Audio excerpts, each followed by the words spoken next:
She sat in the empty playground swing for hours, a small, dark comma in the fading sentence of the day. Elias watched from his kitchen window, the dish towel in his hand forgotten, his knuckles white against the cool, worn porcelain of the sink. He'd seen her before, of course. A flicker of night against the day-worn grass, a shadow that moved with a liquid grace that didn't belong among the rusting metal and peeling paint of the deserted park. But he'd never seen this. Not like this. The park was his burden, his ghost. It backed right up to his small yard, separated only by a chain-link fence that had seen better decades. Every evening, the setting sun would cast long, skeletal shadows from the swing set, the slide, the lonely metal climbing dome. They would stretch across his lawn and climb the walls of his quiet house, and for the past year, he had let them. He had let the ghosts in. Tonight, though, one of the shadows had a heart. It was the red swing, Lily's swing, the one on the far right. Its plastic seat was a faded, weary shade of what was once a cheerful candy apple red, now cracked with a spiderweb of fine white lines from years of sun and frost. And in the center of that seat, curled with a strange, solemn stillness, was the cat. She was black, so black she seemed to absorb the twilight around her. Long, fine fur, slightly matted and wild, gave her a soft, blurred silhouette. Her tail was wrapped neatly around her paws. Her head was up, alert, facing the empty space in front of the swing, as if waiting for a push that would never come. She didn't move. Not a twitch of an ear, not a turn of the head. She just sat. A patient, silent mourner at a shrine only. She seemed to recognize. The first time he'd noticed her, it had been a blur. A few weeks ago, maybe a month. He couldn't be sure anymore. Time had become a thick, slow-moving river of molasses since the world had gone quiet. He'd seen a flash of black fur darting under the bleachers near the defunct baseball diamond. A stray, he'd thought, just another lost thing in a world full of them. He'd left a bit of leftover chicken by the fence post one night, feeling a hollow pang of something, not pity exactly, recognition maybe. The next morning it was gone. He did it again a few nights later. Same result. A silent transaction in the dark. He'd never even seen her eat it. But this was different. This wasn't about hunger. This was a ritual. His breath fogged the cool glass of the window pane. The air outside held that unique heavy stillness that comes before an autumn rain. You could almost smell it. The damp earth waking up, the metallic tang of cold air gathering in the clouds. The hum of the distant highway was the only sound, a low, constant drone that usually faded into the background. But tonight, in the profound quiet of his house, it felt like a single, sustained note of grief. He thought of Lily. The thought wasn't a choice. It was just there, always, resting just beneath the surface of his skin. He saw her small hands, chubby and pink, gripping the cold chains of that very swing. He could hear the echo of her laughter, a sound like wind chimes, as he pushed her, higher and higher. "More, Daddy, to the moon!" He could feel the familiar rhythmic weight of it, the push, the swing back, the slight jolt in his arms as he caught the seat and sent her soaring again. The memory was so vivid it made his chest ache, a physical pressure right behind his sternum. And now, a cat sat in her place. He watched for what felt like an eternity. The sky bled from bruised purple to a deep, starless ink. The single buzzing sodium lamp at the park's edge flickered on, casting a sickly orange glow over the scene. The cat didn't flinch. She was a statue carved from midnight and sorrow. Her stillness was unnerving. It felt intentional, purposeful. She wasn't just resting. She was waiting. Elias finally moved, the spell broken by the chill seeping into his bones. He dried his hands on the towel, his movements slow, deliberate. He couldn't just stand there anymore. He didn't know what he was going to do, but he knew he couldn't just watch from the window. It felt like watching a secret prayer, and he was an intruder in his own home. He pulled on an old frayed sweater, the one that still faintly smelled of the bonfire they'd had 2 autumns ago, before everything changed. The scent was a ghost of its own. Smoke and charred marshmallows and the crisp, sweet smell of fallen leaves. He didn't bother with his shoes, just slipped his bare feet into a pair of worn-out garden clogs by the back door. The click of the latch sounded impossibly loud in the silence. He stepped out onto the small concrete patio. The air was cold, sharp. It bit at his ankles. The wet grass clung to his clogs as he walked the short distance to the fence. He stopped at the gate, his hand hovering over the rusty metal latch.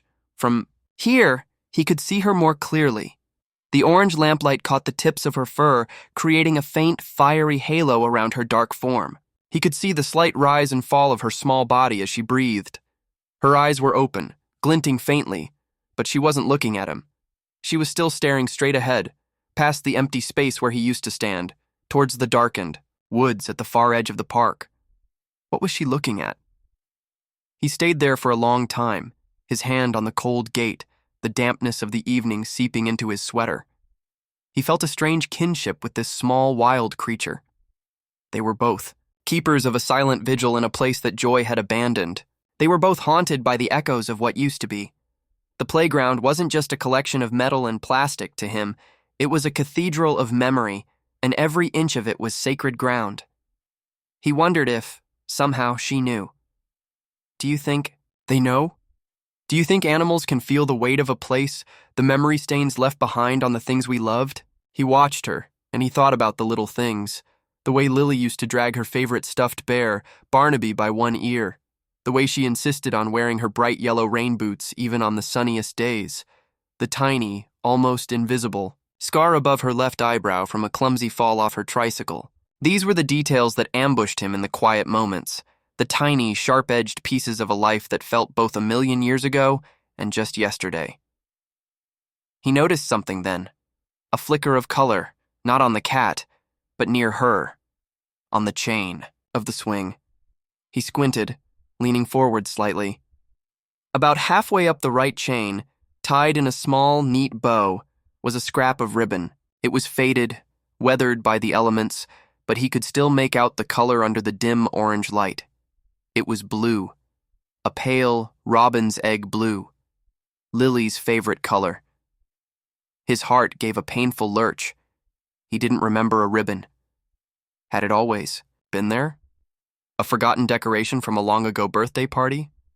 It seemed unlikely. Everything in this park was a monument to neglect. No one decorated these swings. No one except... He shook his head, a cold dread mixing with a desperate, nonsensical hope. It was just a ribbon, a piece of trash snagged on the chain. It had to be.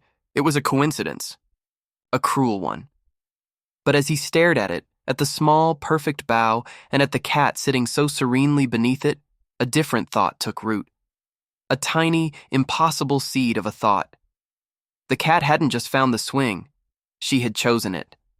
She sat there, as if guarding it. As if it held the last traces of a magic she was meant to protect. And Elias, a man who had stopped believing in anything, felt the first faint tremor of a shift inside him. The thick fog of his grief didn't lift, not at all, but something pierced through it. A single sharp pinprick of light. A question. He finally let his hand drop from the gate. He wouldn't go in. Not tonight. He wouldn't disturb her vigil. He turned and walked back toward the house, his feet numb with cold. Inside, he didn't turn on the lights. He went to the pantry, found a can of tuna, and opened it. He spooned it into a small, clean bowl, added a second bowl of fresh water, and carried them back outside. He placed them just inside the fence, far enough away not to be a threat, but close enough to be found. An offering, a gesture of, he wasn't sure what, respect, maybe, understanding. He went back to the kitchen window and watched. For a long time, the cat didn't move. The 2 bowls sat untouched. Elias started to think she hadn't even noticed, that she was lost in whatever world she was watching over. But then slowly, gracefully, she uncurled herself. She didn't leap from the swing. She lowered herself down, one delicate paw at a time, landing on the wood chips below without a sound. She stood for a moment, testing the air. Then she padded silently, not to the food, but to the base of the swing set. She looked up at the empty red seat, then back toward the woods. And then, for the first time, she turned her head and looked, directly toward his house, directly at his window. He couldn't see her eyes clearly from this distance, but he felt her gaze. It was a steady, knowing look that seemed to see right through the glass, right through the walls, and into the hollowed-out chambers of his heart. It lasted only a few seconds. Then she turned, and with the same unhurried grace, she walked to the bowls. She ignored the tuna. She took a few delicate laps of water, then melted back into the deeper shadows of the park, and was gone. Elias stayed at the window, his hand pressed against the cold glass. The swing was empty now, swaying almost, imperceptibly in a breeze he couldn't feel. But something was different. The emptiness didn't feel as final. The silence wasn't as loud. He knew, with a certainty that settled deep in his bones, that she would be back tomorrow, and he knew that he would be there to watch. Something had begun. A quiet, fragile thread was being spun between a broken man and a stray cat in the haunted space of a little girl's playground, and he knew he had to follow it. He had to know where it led. You're here listening, and that means more than you know. If you feel safe in these stories, your one subscribe helps me keep this quiet little corner alive. Thank you for being part of this peaceful world. The sun rose the next morning on a world washed clean and gray. A slow, steady drizzle had fallen through the night, and the air that drifted through Elias's slightly open window smelled of wet pavement and clean earth. The first thing he did before coffee, before even shaking off the last vestiges of a restless sleep, was go to the window. The playground was empty. The red swing dripped with rain, its color momentarily deepened to a dark, blood red. The bowls he'd left by the fence were still there. The tuna was gone, every last scrap of it. A small, irrational warmth spread through his chest, a feeling so foreign he almost didn't recognize it. It was relief. And so it began. A routine born of silence and observation. Every evening, as the light began to fail, he would put out a small plate of wet food and a bowl of fresh water. He'd learned after the first few nights that she wouldn't touch chicken or beef, only fish. She was particular.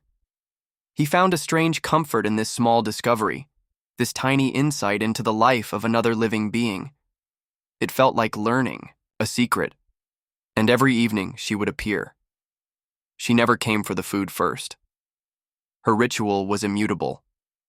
She would materialize from the deepening shadows at the edge of the woods, a silent wisp of black smoke, and make her way directly to the swing set. She would leap into Lily's swing with an easy, weightless grace, and she would sit, sometimes for 10 minutes, sometimes for over an hour. Her posture never wavered. She sat like a tiny sphinx, her gaze fixed on that unknowable point in the distance, a guardian of something only she could see. Elias would watch from the kitchen, his own quiet vigil. He learned the subtle language of her body, the slow, deliberate blink she'd give when she first settled in, which he read as a kind of contentment. The way her ears would pivot, like tiny radar dishes, catching sounds he couldn't hear, the scuttling of a mouse in the dead leaves, the distant cry of a nightbird. He watched the wind ruffle her long, fine fur, and he worried. He worried when the temperature dropped, when the autumn rains turned cold and sharp. He started talking to her, his voice a low murmur against the glass. "You're late tonight," he'd whisper, his breath fogging a small circle on the pane. Or, "It's cold out there, little one. You should find somewhere warm." He never expected a response. He wasn't talking to her so much as he was talking to the silence in his house, filling it with something other than the echoes of his own grief. For the first time in a year, he was speaking words meant for a living thing that wasn't just himself. The days bled into a week, then two. The last of the stubborn, rust-colored leaves fell from the oak trees in the park, blanketing the ground in a crisp, dying carpet. The world was turning brittle, preparing for the first hard frost. The cat, who he had started calling Shadow, In his mind was the only constant splash of deep, living color in a landscape of gray and brown. He noticed she was looking healthier. The food was helping. Her coat seemed thicker, glossier, the matted patches slowly working themselves out. She still carried an air of wildness, of caution, but the desperate, knife-edged thinness he'd first seen was softening. He felt a ridiculous surge of pride in this, as if he were tending to the most delicate and rare of flowers. He never ventured past the fence. He understood instinctively that this was a pact. He was the provider, the watcher. She was the mystery, the keeper of the swing. The space of the playground was hers. The house was his. The chain-link fence was the border between their two solitudes, and for now it was a border neither of them would cross. One evening, he brought a chair out to his small patio. It was cold, the air so sharp it felt like breathing in tiny needles, but he wanted to be closer. He wrapped himself in an old quilt and sat with a mug of steaming tea, its warmth a small comfort in his cold hands. He watched her appear at her usual time and take her place in the swing. She saw him. He knew she did. Her head turned just a fraction of an inch in his direction, her ears pricked forward for a long moment. He held his breath. He expected her to bolt, to vanish back into the safety of the woods, but she didn't. After a moment, she turned her head back to her usual spot and settled in. A shift, a small, almost imperceptible concession. She was allowing his presence, just outside her territory. He sat there until his tea was cold and his fingers were numb. When she finally hopped down from the swing, she paused, her dark form silhouetted against the orange glow of the park lamp. She looked at him, a long, assessing gaze, and then she gave the slowest of blinks. 1, 2, 3 seconds with her eyes closed, then opening them again. He'd read somewhere what that meant. A sign of trust. A cat's kiss. A lump formed in his throat, thick and painful. He blinked back, slowly, mimicking her. He felt foolish. A grown man sitting alone in the freezing dark, blinking at a stray cat. But it also felt like the most important conversation he'd had in a very long time. She watched him for another moment, then padded over to her bowls, ate her dinner, and disappeared. The first frost came the next week. Elias woke to a world rhymed in silver. Every blade of grass, every chain on the swing set, every branch of every bare tree was edged in delicate crystalline white. It was beautiful, but it was a cold, sharp-edged beauty. All he could think about was Shadow. Where did she go when she left the park? Where did she sleep? Did she have shelter from this biting cold? That day, he went to the store. He walked through the aisles, feeling dazed and out of place. It had been months since he'd gone anywhere but the grocery store for necessities. He found the pet aisle and bought the most expensive fish-flavored wet food they had. And then, on an impulse, he bought a small, soft fleece blanket, the color of a stormy gray sky. That evening, he folded the blanket neatly and placed it on the ground a few feet from the food bowls, under the slight overhang of a dense evergreen bush just on his side of the fence. A small offering of warmth. Shadow arrived, at dusk as always. She performed her ritual on the swing, her small body a stark black shape against the frost-covered ground. When she came for her food, she stopped and stared at the gray blanket. She sniffed it from a distance, her nose twitching. Elias watched from the window, his heart thumping. He willed her to use it, to curl up in its softness. She stared at it for a full minute, then pointedly ignored it, ate her food, and vanished into the night. His disappointment was a silly, childish thing, but it was sharp. Of course she wouldn't use it. She was a wild creature, not a pet. She had her own ways, her own secret places. He had overstepped. He had tried to tame a thing that was meant to be free. For the next 3 nights, the blanket lay untouched. It gathered frost in the evenings and dew in the mornings. Shadow continued to ignore it completely. Elias felt the distance between them widen again, the fragile thread of their connection stretching thin. And then, for 2 days, she didn't come. at all. The first evening, Elias waited at the window, his anxiety a low hum beneath his skin. Dusk came and went. The park lamp flickered on. The swing remained empty. The food he'd put out sat untouched. He told himself she was just off hunting, that strays had their own territories, their own lives. But as the hours ticked by and the night grew deep and cold, a familiar hollow dread began to creep back in. The silence of the house pressed in on him. Without her small, steady presence in the park, the emptiness felt absolute again. A weight he'd forgotten he'd been carrying. The second day was worse. He couldn't focus on anything. He paced the small rooms of his house, ending up at the kitchen window again and again, scanning the empty playground, the silent woods. He felt the raw, terrifying edge of loss all over again. It was absurd. She was just a cat, a stray he'd been feeding for a few weeks.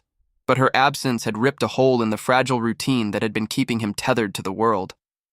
She was the only thing he had to care for, and now she was gone. He thought about the dangers a stray faced. Cars, dogs, cruel people. The coming winter. Each thought was a new twist of the knife in his gut. By the second night, when her bowls sat full and frozen under the cold white moon, he had given up hope. The world had taken something from him again. It was what the world did. He went to bed that night feeling a grief so profound it was like a physical illness. The quiet little corner he had started to build, this fragile piece had been an illusion. He was alone. He had always been alone. The next morning, he woke late, exhausted. He forced himself out of bed and into the kitchen, his movements heavy, robotic. He was about to turn away from the window, unable to bear the sight of the empty park when he saw it, a smudge of black, on the gray fleece blanket. He froze, his heart seizing in his chest. He squinted, leaning so close his forehead touched the cold glass. Curled into the tightest possible ball, her face tucked beneath her. Tail was Shadow. She was sleeping on the blanket he'd left for her. The relief that washed over him was so powerful it made his knees weak. He sank into a kitchen chair, his head in his hands, and for the first time in over a year he cried. Not the silent, choked-off tears of grief he was used to, but deep, shuddering sobs of pure, unadulterated relief. She was back. She was okay. And she had accepted his gift. Have you ever had an animal wait for you even when you didn't ask them to? She hadn't been waiting for him, not really. She'd been waiting for a reason to trust, and he, in his own broken way, had been doing the same. He watched her sleep for the better part of an hour. When she finally stirred, she stretched, a long, luxurious movement, and looked over toward the house. She saw him in the window and she didn't run. She sat there grooming a paw as if to say, "Yes, I am here. This is my place too now." That evening marked the true turning point. He sat on his patio steps, wrapped in his quilt. She performed. Her swing ritual, but it seemed shorter, less intense. When she was done, she ate her food, drank her water, and then, instead of disappearing, she walked to the edge of the patio. She sat just a few feet away from him, tucked her paws beneath her, and began to purr. The sound was a low, rumbling vibration, a gentle motor in the vast silence of the evening. It was the most beautiful sound he had ever heard. He didn't move. He didn't speak. He just sat there, breathing in the cold night air, and listened to the sound of a life that had chosen, for whatever reason, to share its fragile warmth with his. He slowly, tentatively, extended a hand, palm down, resting it on the cold concrete between them. An invitation. He expected her to shy away. She watched his hand for a long moment. Then, with the same deliberate grace she did everything, she stood up, walked the few feet that separated them, and rubbed the side of her face against his knuckles. Her fur was softer than he could have imagined, cool from the night air but with a current of warmth running beneath it. She pressed into his hand for just a moment, a firm, undeniable gesture of connection. He felt the touch like a live wire, A jolt of warmth that shot up his arm and settled directly in his chest, right in the place that had been cold for so long. She didn't linger. She gave his hand one last, soft bunt with her head, then turned and padded silently back toward the fence, melting into the darkness of the park. But the touch remained. Elias sat there for a long time, staring at his hand, the spot where her fur had brushed against his skin tingling with a phantom warmth. The barrier was broken. The border had been crossed. The quiet understanding between them had solidified into something new. It was a bond. Fragile, yes, but real. And it had been built not with words or grand gestures, but with patience, with presence, and with the quiet offering of a small, soft place to land. Winter began to whisper its intentions. The nights grew longer, deeper, and the cold settled into the bones of the earth. The routine Elias had with Shadow became his anchor in the darkening days. Their bond, forged in silence and patience, had found its own quiet rhythm. He would come out in the evenings, bundled in his thickest coat, and sit on the cold concrete steps. She would emerge from the woods, a familiar silhouette against the bruised twilight sky, and perform her solemn ritual in the swing. Afterward, she would come to him. She never sat on his lap, never demanded to be petted. Theirs was a connection of quiet proximity. She would sit a few feet away, her rumbling purr a soft engine in the vast stillness, a sound that seemed to mend the frayed edges of his soul. Sometimes, if he extended his hand, she would grace him with a brief, firm press of her head against his fingers before settling down. It was enough. It was more than enough. The crushing weight of loneliness he'd carried for a year had lessened, replaced by a fragile, tentative warmth. He had a purpose, however small. He was the keeper of a cat, and she, in her own way, was the keeper of him. But then, the gifts began. It started on a Tuesday, an evening so cold the air felt crystalline. He found it after she had eaten and disappeared for the night. He was gathering her empty bowls when he noticed something on the red plastic seat of the swing. Lying perfectly in the center, stark against the faded red, was a single feather. It wasn't a drab pigeon feather. It was long, elegant, and barred with the most brilliant, impossible shades of blue and black and white, a blue jay's feather. He picked it up, his numb fingers gentle. It was perfect, unruffled, as if placed there by hand. His first thought was that the wind had simply blown it there. A coincidence. But the air was still, heavy with the promise of snow. And the placement, it was too deliberate. Right in the center where she always sat. He stood there for a long time, the feather resting in his palm, a tiny, vibrant mystery. He looked toward the dark woods where she had vanished, a question forming in his mind. He took the feather inside and placed it on the kitchen windowsill. 2 nights later, there was something else. In the exact same spot on the swing sat a small, perfectly smooth gray stone. It was the kind you'd find in a riverbed, worn down by 1,000 years of moving water. It was cool and solid in his hand, a small piece of permanence. He held it, turning it over and over. The nearest creek was over a mile away, through dense woods and thick underbrush. He imagined her, a small black cat, carrying this stone all that way. Why? He placed the stone next to the feather on the sill. They looked like the start of a strange collection. The gifts kept coming, never every night, but always spaced a few days apart, as if they required a great effort to procure. A single flawless maple leaf, fiery red, found long after all the other leaves had withered to a brittle brown. A scrap of dried moss, soft as velvet, that smelled of deep, damp earth and pine needles. A twisted piece of grapevine that looked like a miniature, gnarled sculpture. He created a small wooden box for them, an old cigar box he'd found in the back of a closet. He lined it with a piece of soft felt and laid each new treasure inside.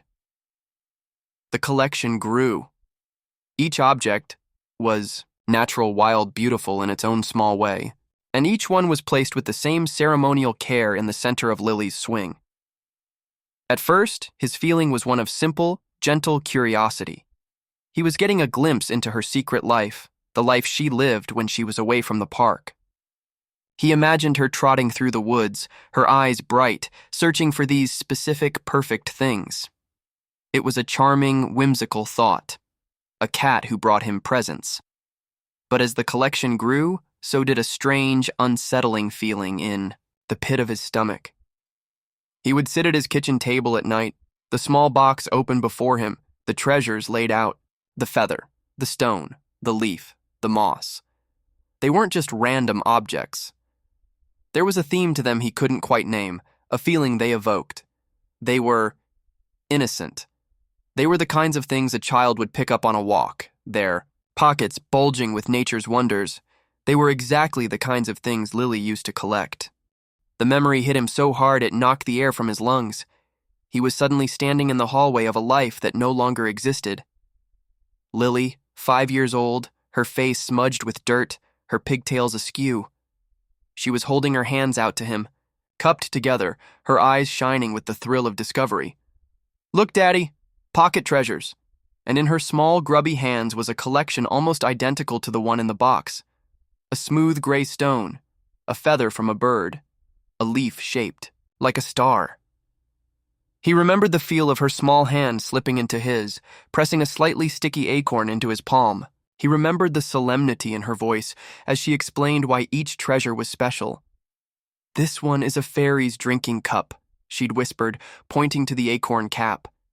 He closed the lid of the box, his hands trembling. This wasn't charming anymore.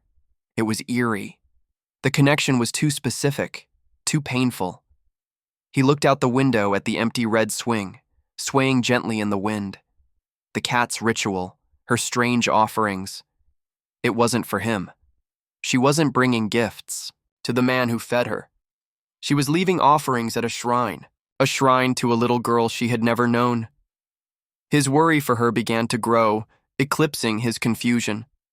On the days she brought a gift, he noticed she seemed exhausted. She would eat her food ravenously, and her fur would sometimes be snagged, with burrs or damp, as if she'd pushed through thick, wet undergrowth. Her swing vigils on those nights were shorter, her body language less serene, more weary. Whatever this quest was, it was costing her. He felt a fierce protective ache rise in him. He wanted to tell her to stop, to just stay close and be safe. He began to dread the sight of a new object on the swing, even as he felt compelled to see what she would bring next. The mystery was pulling him in, but he was terrified of where it was leading. He was afraid of what it was doing to this small, fragile creature who had become the center of his quiet world. "Do you think animals know when we're at our lowest?" He looked at this little cat, who seemed to have a mission more profound than just survival, and he felt a sense of awe. She had given him a focus beyond the four walls of his grief.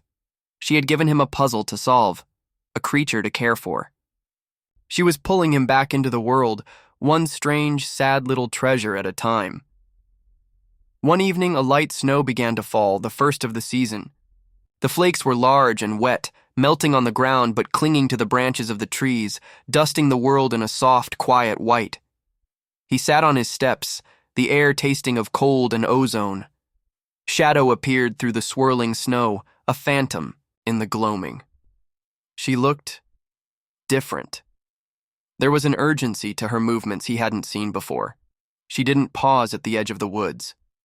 She trotted directly to the swing set, but she didn't leap into the seat. She stood beneath it, looked up at the empty spot, and let out a soft, questioning meow. It was one of the first times he'd ever heard her make a sound. Then she turned and walked directly toward him. This was new. Her paws left perfect, tiny prints in the thin layer of snow. She didn't stop at the edge of the patio. She came all the way to the bottom step, right in front of his feet, and looked up at him. Her green eyes, wide and luminous in the dim light, held an intensity that made his breath catch. She was trying to tell him something. The message was clear. Pay attention. This is important. She opened her mouth, and it wasn't a meow this time.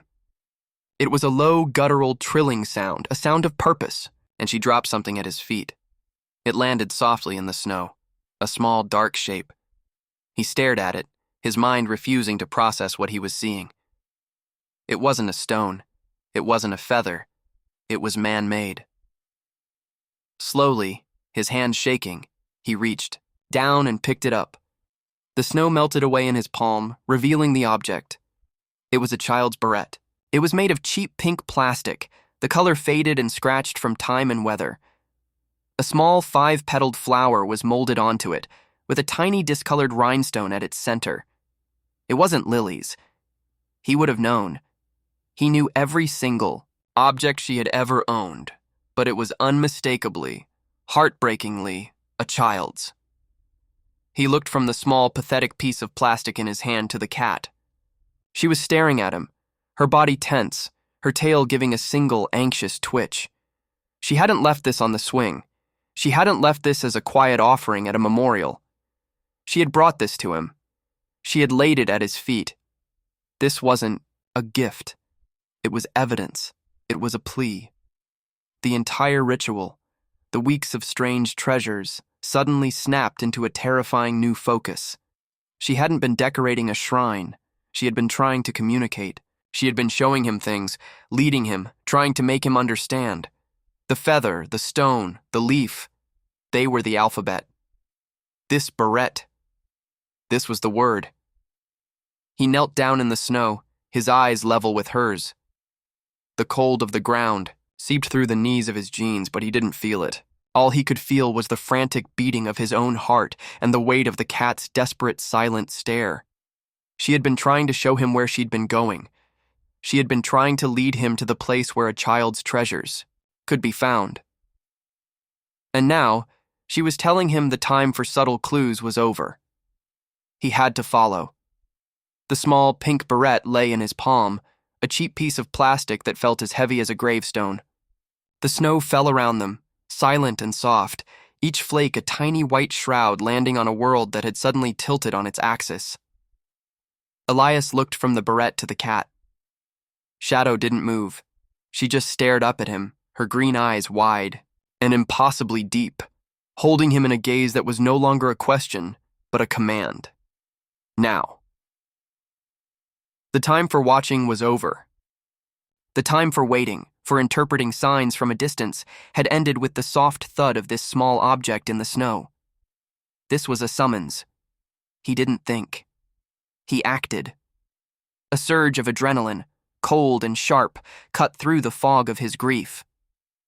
He looked down at his garden clogs, already soaked through, and knew they wouldn't do. "Wait here," he whispered, the words coming out as a puff of white air.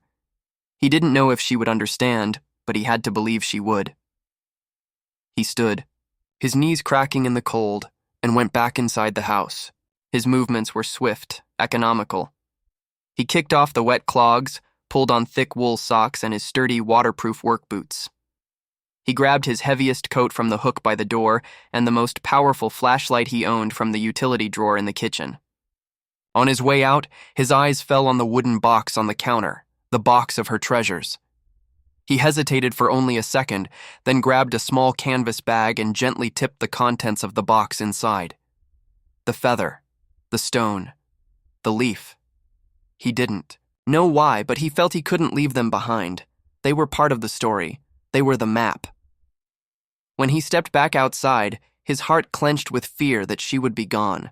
But she was there, a small black statue at the edge of the fence gate, waiting patiently, her tail wrapped around her paws as if she had never doubted he would come. The sight of her, so steadfast and certain, solidified his resolve. They were in this together. He unlatched the gate, the cold metal biting at his fingertips, and stepped into the playground, into her world. The snow was coming down faster now, blurring the edges of the world into a soft, monochromatic dreamscape. Shadow gave a small, affirmative. Trillin turned, leading the way. She moved with a silent, purposeful confidence, a black arrow against the white snow. He followed, the beam of his flashlight cutting a shaky, bouncing tunnel through the darkness ahead. Her paw prints were small, delicate divots in the fresh powder, a trail he knew would be gone by morning. It was now or never. They left the sad, familiar borders of the playground and plunged into the woods. Here, the world changed. The The thin layer of snow wasn't enough to cover the thick, tangled undergrowth. Branches, skeletal and black, clawed at his coat, the crunch of his boots on. The frozen ground seemed deafeningly loud compared to her utter silence. He stumbled on hidden roots, his ankles twisting, but he never took his eyes off the small, dark shape ahead of him. She was an expert guide. She would pause at the edge of thickets, waiting for him to catch up, her eyes glinting like chips of emerald in the flashlight's beam. She'd look back, give a soft flick of her tail, and then move on, always choosing a path he could just barely manage to follow. He was clumsy, loud, a giant crashing through her delicate, secret world. But she was patient. He began to recognize landmarks from her gifts. They crossed a shallow, half-frozen creek, its edges lined with smooth gray stones identical to the one she'd brought him. He understood now. She hadn't just brought him an object. She had brought him a clue, a piece of the path.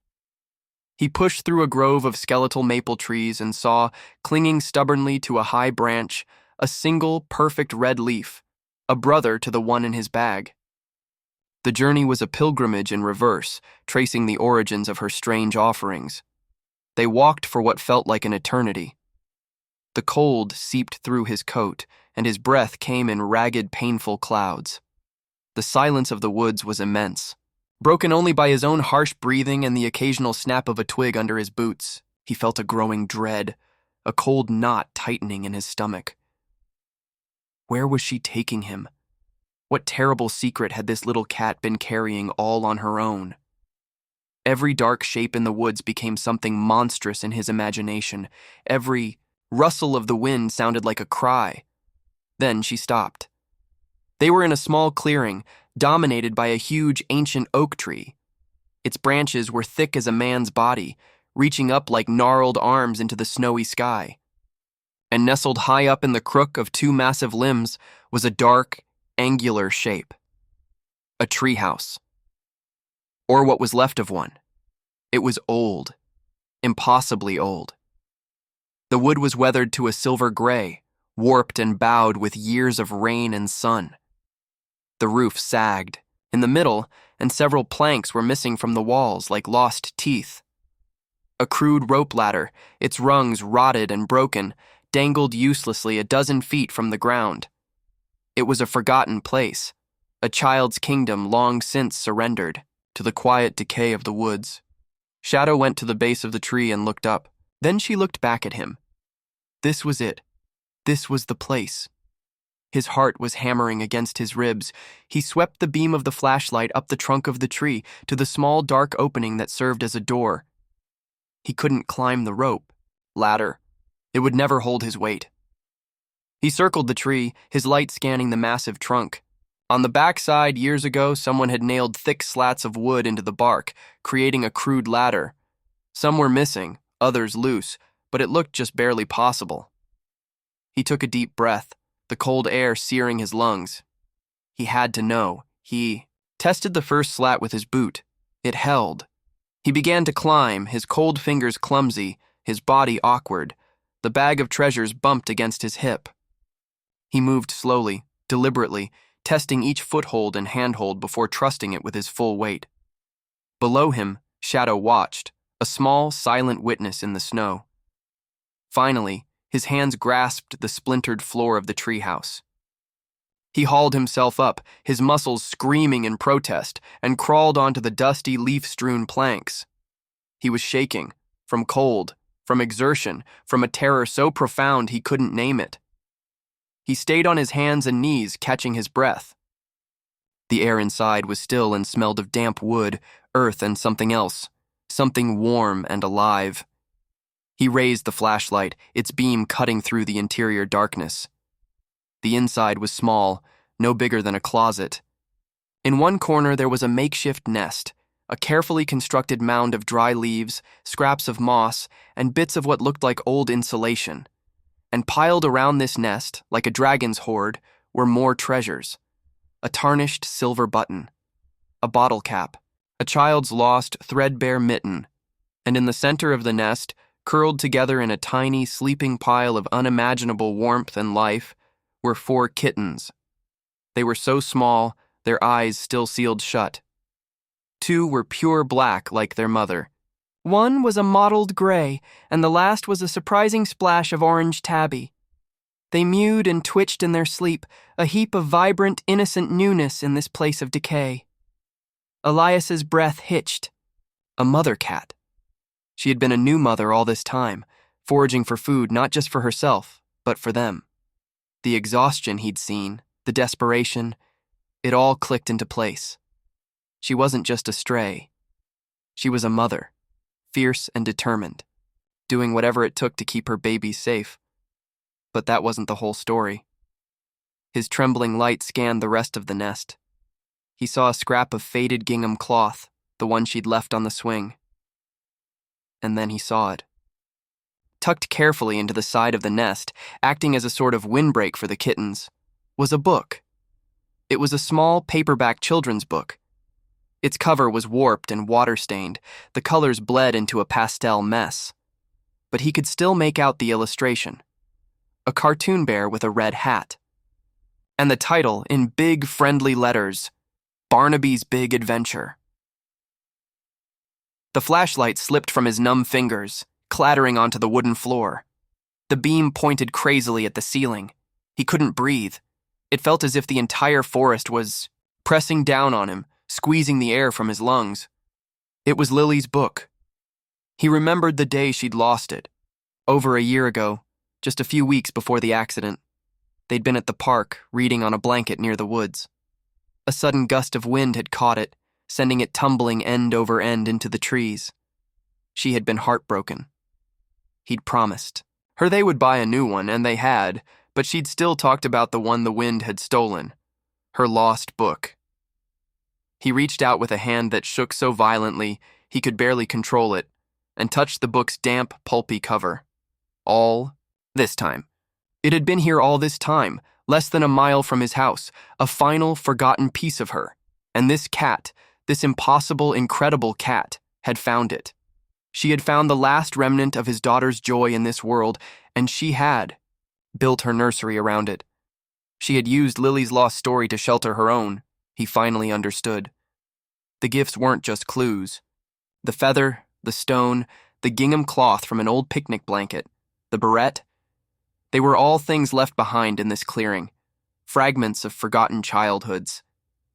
She had brought them to the swing, to Lily's place, one by one, trying to show him the connection. She had been trying to lead him here, to this place where the memory of one child was sheltering the beginning of so many new lives. He crumpled, his body folding in on itself. A single ragged sob tore from his throat, but he choked it back. He pressed his forehead to the cold, dusty floorboards, and the tears came. Silent, hot tears that he hadn't allowed himself to cry for a full year. They weren't just tears of grief for what he had lost. They were tears of awe, of gratitude, of a heartbreak so profound and so beautiful it felt like his chest was splitting open. He felt a soft weight on his back. He lifted his head. Shadow had climbed silently into the treehouse. She walked over to him, her movements calm and certain. She looked at her sleeping kittens, then back at him. And then she did something that shattered the last of his defenses. She walked directly to his outstretched, trembling hand and pressed her forehead firmly into his palm. She leaned into him with her entire small, strong body, and a deep, rattling purr echoed through the tiny space. She stayed there, pushing into his touch, her eyes closed, as if to say, "I'm here, I know, it's okay. See what I have made? See the life I have protected? I brought you here not to see an end, but a beginning." He looked at this small, fierce mother, at her precious, fragile babies, and at the tattered remnant of his own daughter's story, all woven together in this forgotten place. And he finally saw what she had been trying to tell him all along. She wasn't a ghost. She was a promise. A promise that even in the deepest, most sorrowful woods, in the ruins of what we've lost, new life is waiting. A promise that love doesn't die. It just finds a new story to shelter. The air in the tiny, dilapidated treehouse was thick with the holy silence that follows a storm of tears. Elias stayed kneeling on the floorboards, the tremors in his body slowly subsiding, replaced by a profound, bone-deep stillness. He was empty, but it was not the hollow, aching emptiness of grief. It was the clean, quiet emptiness of a vessel that has been poured out and is now ready to be filled. Shadow was a steady, warm pressure against his hand. Her purr was a constant therapeutic vibration, a thread of life stitching the ragged pieces of him back together.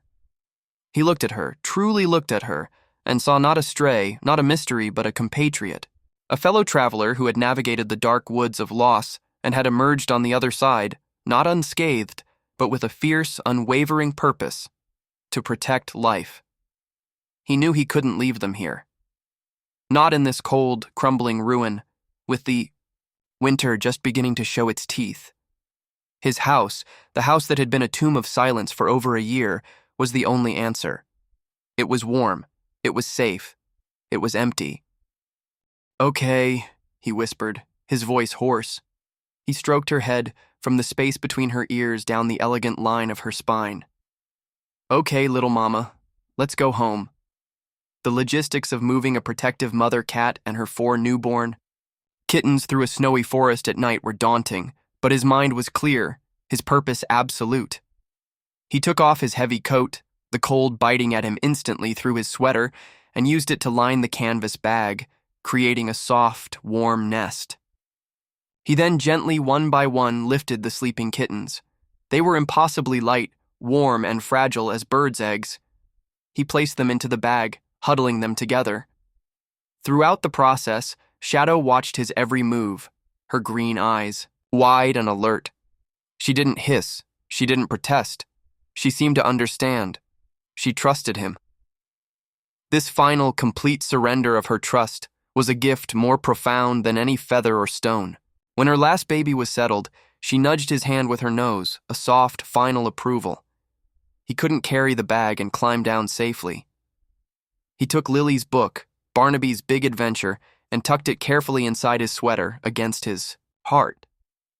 Then, with painstaking slowness, he lowered the heavy bag containing the kittens down to the snowy ground below.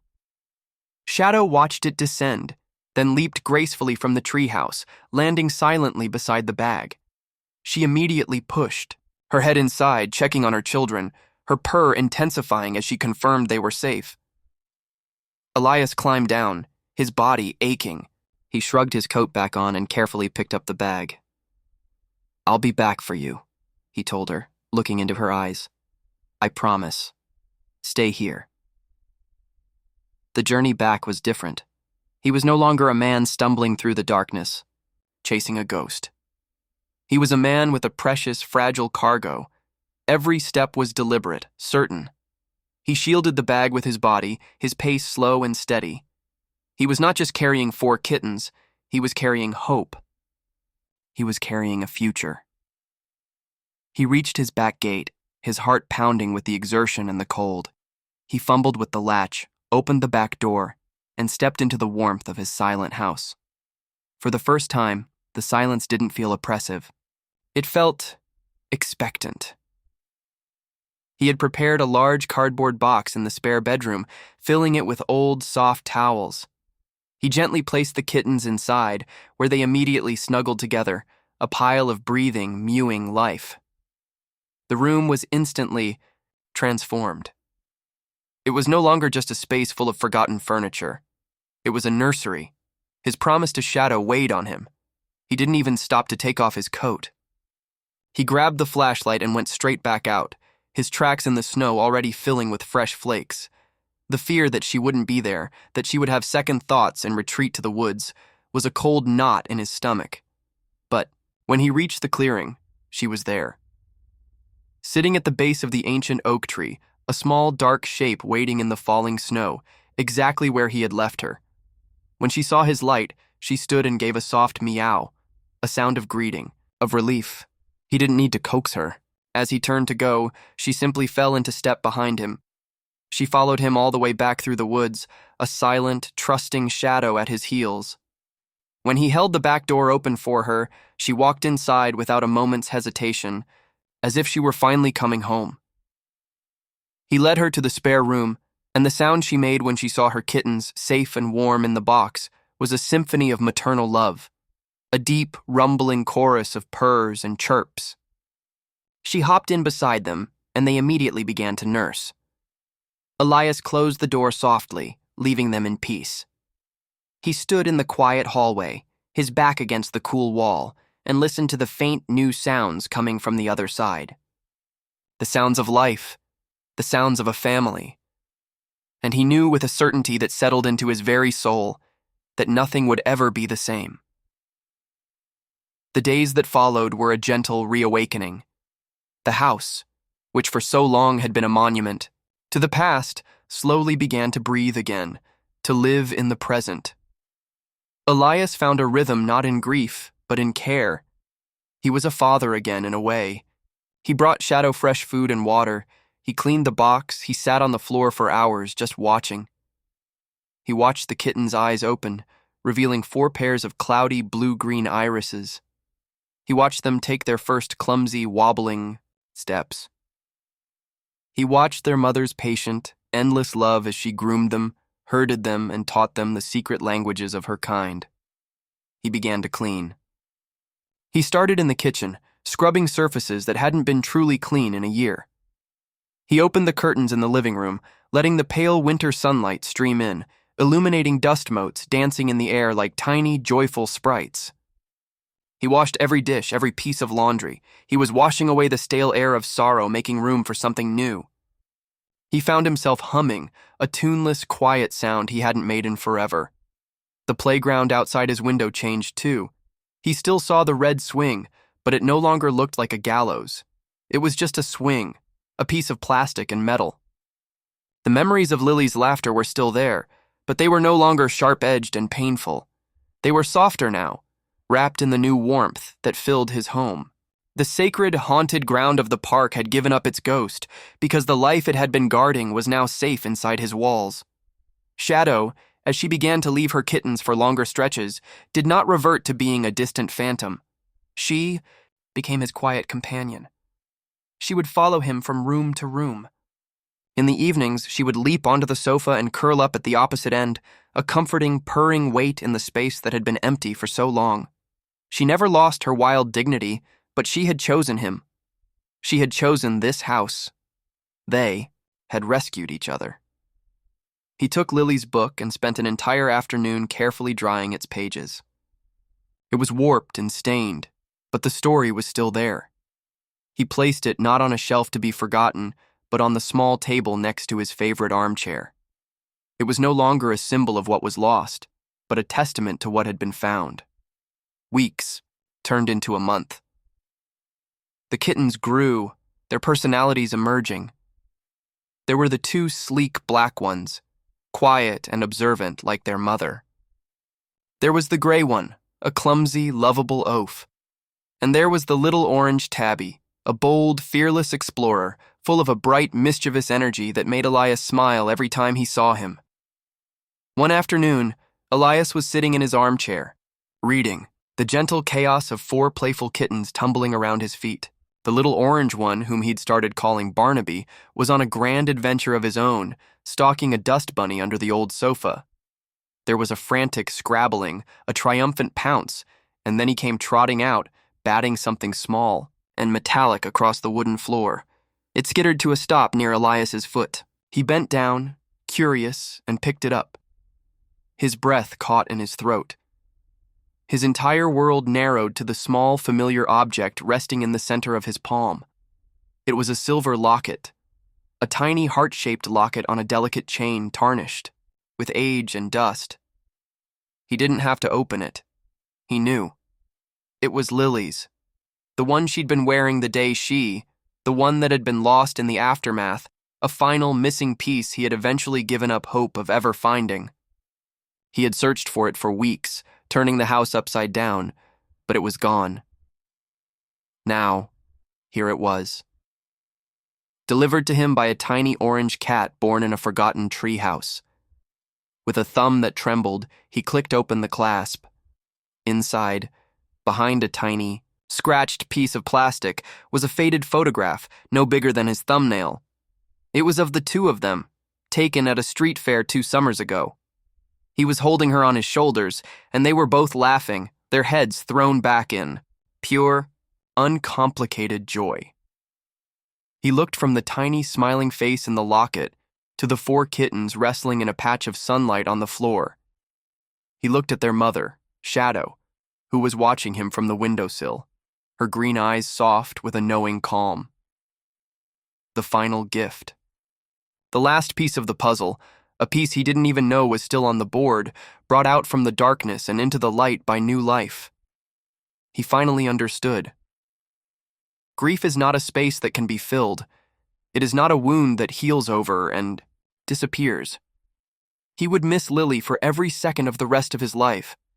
But life, miraculously, can grow around the grief. The love he had for his daughter hadn't been replaced. It had simply made his heart bigger, creating new rooms, new spaces for the love of a small, brave cat and her family.